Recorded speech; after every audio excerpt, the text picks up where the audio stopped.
by part of Turkey's armed forces. We're going to take a look at the news business now through the lens of a filmmaker, or to be more precise, through the pen of a screenwriter. Josh Singer won the Academy Award this year for the Best Original Screenplay. Singer co-wrote Spotlight, the story of the Boston Globe's investigation in 2001 into sexual misconduct by Roman Catholic priests in Massachusetts, as well as the church's role in covering up those crimes against children. Singer was also the screenwriter behind The Fifth Estate, the 2013 film about Julian Assange and WikiLeaks. This is a writer who makes his living in Hollywood, but his films have a lot to say about journalism, how the industry works, the crucial role it can still play in society, but also the ways journalism can fall short.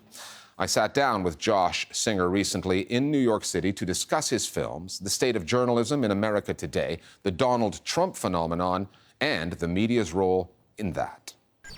Josh Singer, thank you for joining us here at the Listening Post today. My pleasure. Let's get to Spotlight. And some of the characters in there fascinate me. Marty Barron, who's the editor, a Jewish American, coming into a city known for its Irish Catholic heritage. You want to sue the church? Technically, we wouldn't sue the church. We'd file a motion to lift the seal on those documents. Garabedian, the lawyer, Armenian background. It takes an outsider, like me. Two outsiders, one pushing the story from the editor's office, Yeah. one pushing it from the legal side. Yeah. When you look at the state of journalism in America today, and you can look at the White House press corps, you can look at the coverage of Wall Street, you can look at sports coverage on ESPN. It's all about the inside. And I'm wondering whether you give any thought to the outsider-insider thing and where the value really lies and what audiences really need from our journalists. I think the role of the journalist is very challenging, right? Because on the one hand, you are the outsider holding people accountable, and yet on the other hand, how do you get your information? You have to be an insider. So Leslie Stahl on 60 Minutes is interviewing Pence and Trump. She points out that Pence supported the war in Iraq. She makes a big deal of the fact, like, well, you've called out Hillary Clinton for supporting the war in Iraq.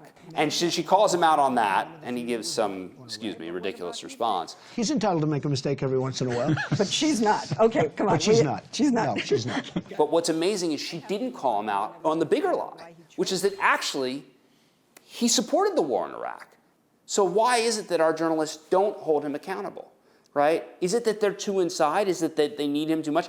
They should say that to his face. Why don't they? Similarly, What's the answer to that? They don't want to lose they're going to the get access. cut off. They're not going to be able to interview him. They need access. They want the front row seat in the news conference, and they want the seat on the plane. Right. I'll give you another example. I am a Hillary Clinton fan, but I think she has her issues as well. So Lawrence O'Donnell, right, who happens... MSNBC host. The night after Comey comes out with his big spiel on Hillary, right, where he basically says, look, what she did is not illegal, but it's definitely bad. And yes, she's been lying to you about what happened, right? Lawrence held her responsible. We cannot find a case that would support bringing criminal charges on these facts. What if there was one? And his viewership all reacted horribly. They were all angry at him. And they all wrote nasty tweets to Lawrence, why are you doing this? Well, that's because MSNBC's viewership skews left. And that is the problem with America right now. It's one of them. That is one of the problems with America, which is we need to hold even our heroes accountable. Okay, well, let me take some of that back to Spotlight. Where's the editorial responsibility in publishing records of this nature? Well, where's the editorial responsibility in not publishing them? We wanted to demonstrate what journalism is. And here was an opportunity just to show what good journalism was. Yeah. If we could just do this right and show them uncovering this, huge case, we could actually show why this kind of journalism was so important. And perhaps in showing why this journalism is so important with the knowledge, right, that that so many of people like the Spotlight team guys have lost their jobs over the last 15 years, then people might have a better understanding of, oh my goodness, this is important. The Boston Globe newsroom that we see in Spotlight, resources, how big it was, the number of people in it, versus the Boston Globe newsroom today, which I understand you have visited. visually, how do they differ? So visually, in terms of the structure, they're the exact same. Same building, so we actually shot at the Globe, and we shot at our set in Toronto, which we rebuilt to look exactly like the Globe. Sadly, the Globe is now selling that building. They're going to move into the center of town, and so that's all about to change. So we got it under the wire. Smaller facility. Right. There are, it's a quarter of the staff. Right. I think the newsroom was 400 some people when Marty Baron took over, and now it's closer to 100. And so if you have less journalists on the front lines doing that work, you have a problem. We dissected like every little flaw. Usual Democrats saying the usual stuff. Mud wrestle. It is a mud Party of love versus the party of hate. This fear-mongering, not this divisiveness, not this disgusting speech that we heard tonight. And what's upsetting to me is the noise. It's so hard to find the truth anymore, right? You go back 20 years and you had respected organizations with respected newsrooms who were giving you what you thought was the truth. And there used to be a culture of a newsroom, which was, we are going to put out the truth, we're going to be very careful about what we print. Does that happen in this day and age? I mean, maybe under Marty Baron it does, but anywhere else, right? You wind up in this post-factual universe, where you have no idea what to believe, because there's so much information out there and no one's sifting through it for you. The other scene that stuck with me was when they're going through all the old records and they're using their rulers to go down to find which priests had been moved for this particular reason. And that's a search that today, presumably, if conducted on a computer, would take a few seconds. I guess what I'm trying to get at is they did the kind of journalism then that we seldom see now, and it's so much easier to do it now. Well, right. So a good example is, take Melania Trump's speech that was very quickly identified as being plagiarized from Michelle Obama's speech in 2008. That was an out-of-work LA Times reporter in a Starbucks. Now, how does he get that information so quickly? He probably just Googled Michelle Obama's speech in 2008. So there's no question that there are more tools at the fingertips of the journalists.